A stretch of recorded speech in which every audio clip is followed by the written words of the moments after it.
ഇന്ന് തന്നെ ഡൗൺലോഡ് ചെയ്യൂ. കാണൂ നിങ്ങളുടെ ഫേവറേറ്റ് ഷോസ്. ഈ വളകാപ്പിനെ പുളികൊടി എന്ന ചിലടത്തൊക്കെ പറയുന്നത്. ഞങ്ങളുടെ നാട്ടില് സീമന്തെന്നാ പറയാ. കിഴക്കൻ പ്രദേശങ്ങളിൽ വയറ് കാണലെന്നൊക്കെ പറയാറ്. എന്നാലും അനുഭവ സമ്പത്തുള്ള ഭർത്താക്കന്മാർ പറയുന്നൊരു സത്യമുണ്ട്. ഈ ഗർഭകാലത്തെ ഈ പുള്ളികളുടെ ഒരു സേവനേ. പ്രിയക്ക് എന്താ പുളിയാണോ ഇഷ്ടം?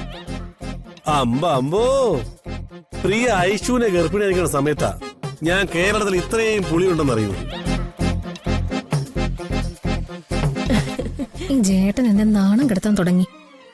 ഈ തുടക്കത്തിലെ പല്ല് കോച്ചി പോകുന്ന പച്ചമാങ്ങ, പിന്നെ വാളംപുളി, കൊടംപുളി, ഇരുമ്പുളി, നെല്ലിപ്പുളി, പച്ചപ്പുളി, ഒടുവില് പാതിരാ കർത്താവിന്റെ ചായക്കടയിലെ ദോശ. അതെന്താ പുളിക്ക് പുറമെ ഒരു ദോശ? ആ ദോശയുടെ മുമ്പിലേ ഈ പുളികളൊക്കെ നാണം കെട്ടുപോകും. അത്രയ്ക്ക് മുടിഞ്ഞ പുളിയാ. അല്ല, ചടങ്ങിനുള്ള സമയാവറായി. അപ്പൊ പെണ്ണിനെ ഒരുക്കണ്ടേ? ഇനി വേറെ ഡ്രസ് വേണോ? ആരും ടെൻഷൻ അടിക്കണ്ട. പുതിയ ഡ്രസ്സുകള് ഹരീഷിനും ശ്രീക്കും രാജു വാങ്ങിയിട്ടുണ്ട്. ഞാനോ? ഞാനപ്പോ വാങ്ങി? ഞാനിപ്പോ വരാം.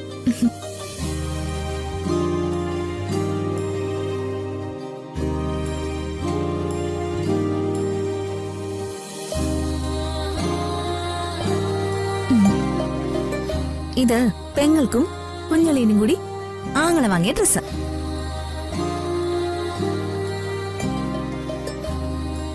അല്ല, അപ്പൊ വലിയ അളിയിലൊന്നും ഇല്ലേ? വലിയ അളിയന് പുളി പോരെ?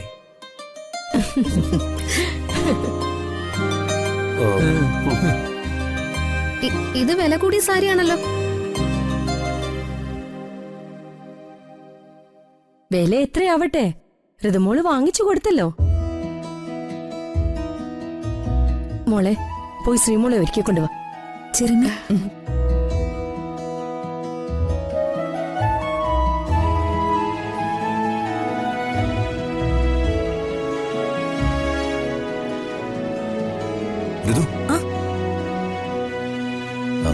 ഹരീഷിന്റെ ഡ്രസ്സിംഗ് തന്നെ ഞാൻ കൊടുത്തേക്കാം.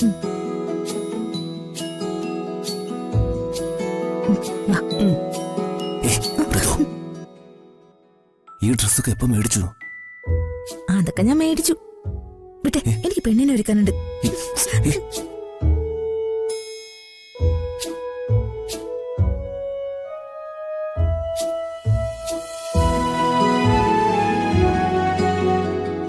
ഈ പഴയ ആചാര്യന്മാരെ പറഞ്ഞ മതിയല്ലോ. ആചാര്യന്മാരെന്ത് പഠിച്ചു? അല്ല, ഈ വക ചടങ്ങിനൊക്കെ മധ്യ സർക്കാർ കൂടെ എഴുതി ചേർക്കായിരുന്നു. അയ്യോ അളിയ, പിന്നെ ഈ മദ്യത്തൊക്കെ നിൽക്കാതെ വാ അളി, അങ്ങോട്ടൊക്കെ നിൽക്കാം.